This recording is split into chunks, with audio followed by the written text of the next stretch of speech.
इस घटना पर लगातार नज़र बनाए हुए हैं और पिछले 3 दिनों से उस घटना पर बड़ी कड़ी नज़र रखे हुए हैं, हर एक मोमेंट से वाकिफ़ हैं। बीरेन जी, जब सबसे पहले आपने ये वीडियो देखा अतीक और अशरफ के मर्डर का, आपका रिएक्शन क्या था और उसके बाद अब तक क्या प्रगति है जांच में? किन लोगों ने अतीक अहमद और अशरफ को मारने की सुपारी दी होगी? शासन पे क्या चल रहा है? अपोजिशन काफ़ी इसको लेकर सरकार को घेराबंदी कर रहा है। सरकार लॉ एंड ऑर्डर को जो अपना यूएसपी बताती थी, आज उसी पर सवाल खड़े हैं। देखिए, ये जो वीडियो आया मर्डर का मीडिया के कैमरे में, शायद देश में दुनिया में कई ऐसी तस्वीर लोगों ने देखी नहीं होगी। सारे लोग अवाक रह गए, जिनके मोबाइल पे मैसेज आए वो टीवी की ओर भागे और लोगों ने पूरी रात टीवी देखा कि ये मर्डर कैसे हुआ। इतना बड़ा माफिया, इतना दुर्दांत अपराधी जो 40-45 साल से जिसका साम्राज्य चल रहा था, उसको कहते हैं टुटपुजिया टाइप के अपने गाँव में कहते हैं कि लौंडों ने मार दिया।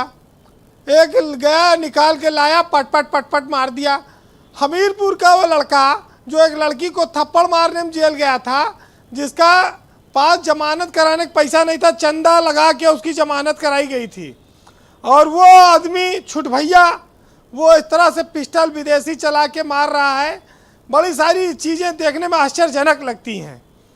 लेकिन उससे पहले जब 2004 का फूलपुर का एक चुनाव हो रहा था, तो अतीक अहमद ने कहा था कि इनकाउंटर होगा, होई या पुलिस मारी या अपनी बिरादरी का कोई सिरफिरा मारी, तब हम सड़क किनारे पड़े मिलब। तो एक करीब 10 साल बाद, 20 साल बाद ये बात सच आई, लेकिन ये इस रूप में आई। देखिए, बहुत बड़ी बात है कि इतनी हाई क्लास की पिस्टलें कहाँ से आई, पैसा कहाँ से आया। और ये 18-20 साल के नौजवान जो ना अतीक बहुत बड़ा माफिया हो, चाहे जितना बड़ा अपराधी हो, जिससे कोई डर नहीं भय नहीं, जाके ठोक आए धड़धड़ा के, और पुलिस उनको पकड़ ले गई बहुत आराम से। उन्होंने तहरीर में बोला भी कि पुलिस ने बड़ी सफलता से हमको पकड़ लिया और काफी तेजी दिखाई, तत्परता दिखाई। हाँ, हमको संभलने नहीं दिया, दबोच लिया। हाँ, दबोच लिया। तो ये इतना साहब गोई से, इतना मासूमियत से अपराधी अपनी बातें स्वीकार कर रहा है, बयान।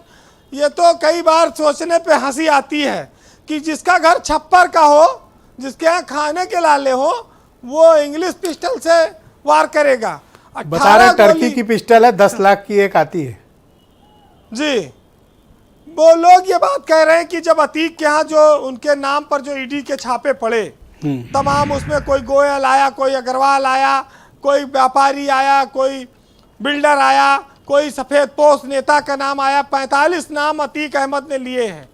क्या उन्होंने राज खुलने के डर से ये हत्या कराई या इसके पीछे कोई और साजिश है?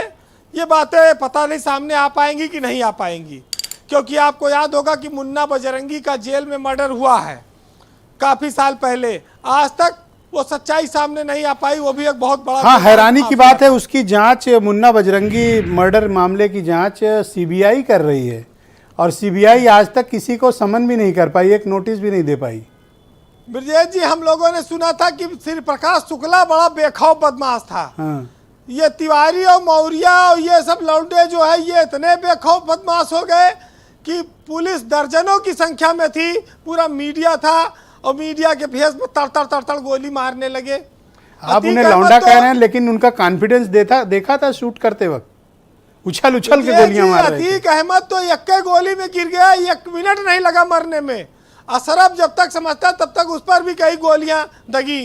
दोनों भाई देखिए इतनी बेमौत मरे, एक अपराधी का इतना इस तरह का अंत हुआ और अपराधियों ने ही कर दिया। ये बड़ी आश्चर्य की बात है। देखिए, ये बात तो साफ है कि योगी सरकार ने कहा था कि माफिया जिस भाषा में समझेगा उसमें समझाया जाएगा, समझाना चाहिए भी। पुलिस ने हमेशा नेक काम किया। आने वाली पीढ़ियां जब इस बात का हिसाब देखेंगी पलटकर, तब वो लोग योगी आदित्यनाथ की सराहना करेंगे, उनकी सरकार की, उनके फैसले की, कि कैसे समाज से अपराध को खत्म करने के लिए कई सारी कठोर कार्रवाइयां उन्होंने कराई। अब ये जो स्थितियां बनी कि भाई पुलिस के अभिरक्षा में अपराधी मार दिया जाए, कोई संत महात्मा तो था नहीं, मारा गया। तरीके पे लोग सवाल खड़े कर रहे हैं। अब तरीका बनता रहे, लेकिन देखिए योगी का ब्रांड जो है वो बुलडोजर और दूसरा मिट्टी में मिला दूंगा, अब ये प्रचलित है। और अतीक का दिन पुराना था जब नेता उनसे हाथ मिलाने के तरसते थे, उनके कुत्ते से हाथ मिलाने के। अब तो कहा जाए तो वो उसी की मौत मर गए जिससे लोग उनके हाथ मिलाने के तरसते थे। जिसने वर्चस्व अपराध क्राइम में अपना पूरा परिवार मिटवा दिया, लड़का मर गया, भाई मर गया, सब मर गए, बच्चे जेल में हैं, और ये ऐसा अपराधी, ऐसा तानाशाही, ऐसा वर्चस्व किस काम का। ये तो जब अपराधी एकदम मनबड़ हो जाता है ना ब्रिजेश जी, तो उसके लिए मिट्टी में मिलाने वाला ही फार्मूला ठीक होता है और ज़रूरी हो जाता है। कई घरों के चिराग बुझाए थे, 17 साल की उम्र में पहला कत्ल किया था, आज तक कोई गवाही नहीं दिया। तो जो चिराग बुझाते रहे दूसरों का, उनके बुझने मरने पर क्या हम लोग सवाल करेंगे। माफियाओं का अंत तो हमने ऐसे ही देखा है, कोई भी माफिया भले वो अपना प्रोफेशन बदल के अब सांसद विधायक बन जाए, लेकिन मरता वही मौत है जो मौत दूसरों को बांटता है।